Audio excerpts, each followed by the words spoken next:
Gotta love it when the Super Bowl ruins your schedule. Hey, I still won $20 though, so it's still good.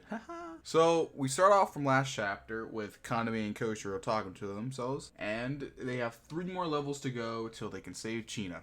So it's gonna be pretty hype over the next, I would assume, at the pace these chapters are coming at, 3 more chapters, so we'll see. We get our cool ass title page. This art in this series is great. You always gotta like it. And we see Kaname, Zipman, getting attacked by a robot. I would assume kind of, a little bit iffy because it's made out of people and that shit's weird. And so that means today's main villain of this chapter is the weird cat girl, the evil spirit master. They don't give her a robotic name, which I'm sad about. I actually like that aesthetic. And apparently her gimmick is controlling people and putting them into big old giant monster costumes. I would describe them as monster costumes. They're more like stuffed animal monster costumes, so it's kind of weird. And they have explosive collars on their necks, similar to a slave in Fallout. So shit's gonna get intense real quick. And if Kaname were to come in contact with these people that are being controlled by the collars, they will explode. So no contact whatsoever. So the bigger monsters that are being controlled by multiple people all around the body start to go after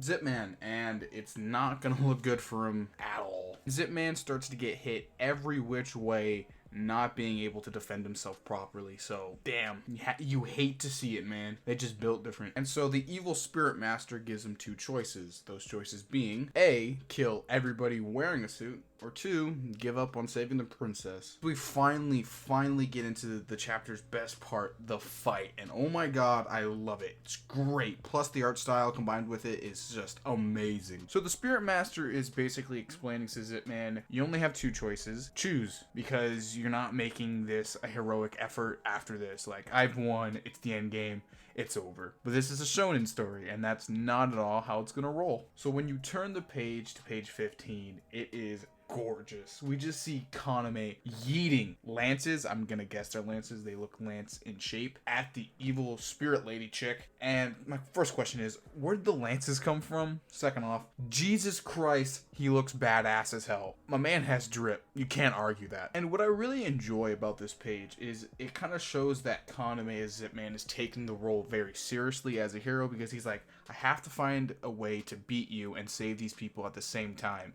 And I really like that. It's showing a very American hero aesthetic to him, which I find very interesting. So Zipman is just launching the lances at him, at her, my bad. And it's going pretty swell. He's basically missed the civilians perfectly thanks to his robotic form, and he's just going at it. So she's just trying to run away, but we all know that's gonna fail really bad because Koshiro is a robot, and so he has some type of like Jarvis stuff from Iron Man, and he's just like calculating the angle and the trajectory, and he's just launching at him. And of course, one of them does land a hit on her. So accurate, in fact, that the spear perfectly catches her zipper, and he wins. And at the very ending page of this week's chapter, our big old dragon character from 2 chapters ago finally says something. He finally says he thinks he found a weakness in Zipman's armor. Armor being metaphorically, in fact. So it's gonna get intense next chapter. We might get a longer, fight than, a chapter. This chapter this week was pretty short.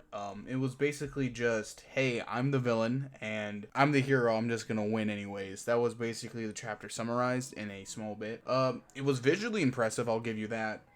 Other than that, there wasn't really anything story driven in this one. It was just, I have to beat her and move on. So I guess it was okay in that fact. So it's gonna be a short video since it was a short chapter. I'd probably give it like a 6 out of 10. Like, nothing too major or too crazy happened, except at the very end, literally at the last page, where the next villain just says, I think I found a weakness. And I feel like maybe next week's chapter could possibly be even better. I hope it is. So far, Zipman, in the time that I've been reading it and reviewing it, has been really good. So this is probably just one of the lower end chapters this week. So this is most likely finalizing an idea that I had, that if you basically take off the zipper from a Zipman or a robot, it will depower them permanently until they probably get it back. So that means most likely in next week's chapter, Mr. D, the dragon from the end of the chapter this week, most likely has found a way to take off Zipman's zipper. So that's going to be probably pretty interesting. We might get a human versus robot fight, probably. probably. Kaname is pretty freakishly strong by himself. So I don't really know. Next week's chapter is probably going to be pretty good, personally, I think. Unless they, they drop the ball on it. But yeah, I think that's pretty good. Well, that's the end of the video. Like, comment, share, subscribe. Follow me on Twitter. Stay hydrated. See you in the next one, ladies and gentlemen. It should probably be posted on Monday, not Tuesday next week. So, deuces.